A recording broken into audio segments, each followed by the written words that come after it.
పిల్లి గుడ్డిదైతే ఎలిక నిక్కరిప్పి డాన్స్ చేసిందంట. లేకపోతే ఏందబ్బా, ఒకప్పుడు నీ ముందు నుంచోడానికే పోసుకునేవాడు, ఇప్పుడు నీకే వార్నింగ్ ఇచ్చేళ్తలా?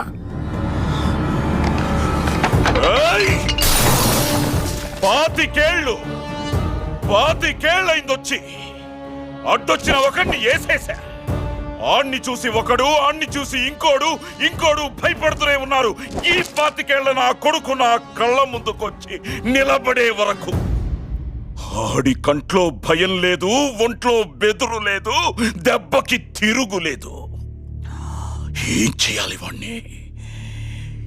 ఎలా ఆపాలి? ఎలా? ఏ ధర్మ, ఆడికి మనకి తేడా ఏంటో తెలుసా? మన వెనకాలని చూసుకుని మనకి ధైర్యం